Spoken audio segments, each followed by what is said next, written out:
All right, let's dive in. We're about to take a lap through history at one of North America's most legendary racetracks, Sebring.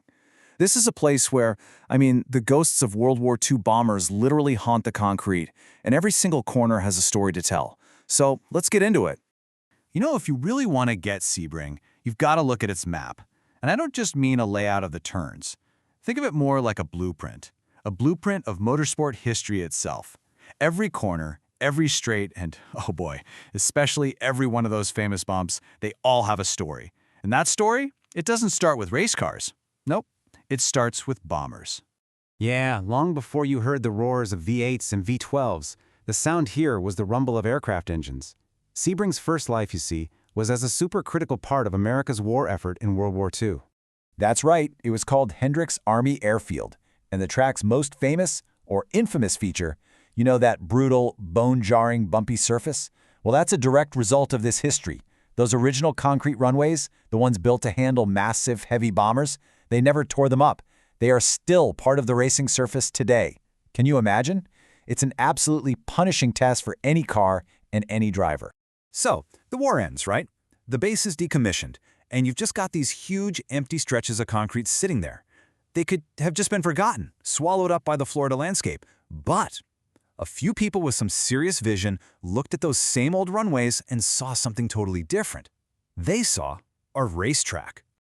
And that, of course, brings us to the pioneers, the folks who actually transformed this abandoned airfield into, well, a temple of speed. Okay, so you've got Sam Collier. He's a sports car racer, and he's the first one to really see the potential here. He's flying over the base in 1949 and has this light bulb moment. But, and this is just tragic, he was killed in a race at Watkins Glen before he could make his idea reality. But the vision didn't die with him. The torch was picked up by this guy, Alec Ullman. He was an aeronautical engineer, and not only did he share the dream, but he had the cash to make it happen. He was dreaming big, too.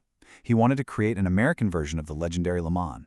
In that first race in 1950, the Sam Collier Memorial, oh man, it was pure, beautiful chaos. Just grassroots racing at its best.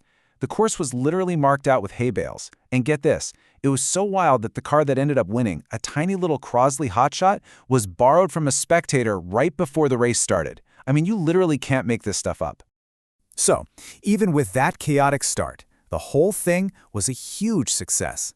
So much so that by 1952, it was officially reborn as the 12-hour endurance race. And that's the race that would cement Sebring's place in motorsport history forever.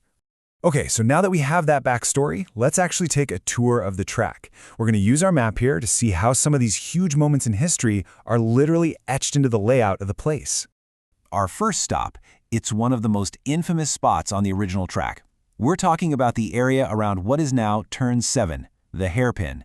Back in 1966, this part of the circuit was a super high-speed approach, and it became the scene of a terrible disaster, one that almost, and I mean almost, silenced the engines at Sebring for good.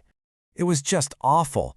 The race turned into a tragedy with two separate, horrific accidents in the exact same part of the track. First, Bob McLean's Ford GT40 had a fatal crash near the hairpin. Then, later in the race, the legendary Mario Andretti's Ferrari got hit, which sent another car flying into a supposedly restricted warehouse area. The final toll was just staggering. 5 people lost their lives that day. It was a brutal, brutal wake-up call for everyone. It forced a complete rethink of the track's safety and led directly to its first major redesign. Okay, let's move on from that somber moment and head down the long backstretch. If you look at our map, you'll see it's called the Ullman Straight. Now, that's not just a random name. It's a direct link right back to the track's origins. Yep, back in 1984, they renamed it to honor Alec Ullman, the man whose passion and, money got this whole thing off the ground. It's a really fitting tribute, right? Every single driver just thunders down a piece of the track named for the guy who started it all. All right, our last stop on this little history tour is Turn 6. It's this long, sweeping corner officially called Big Bend.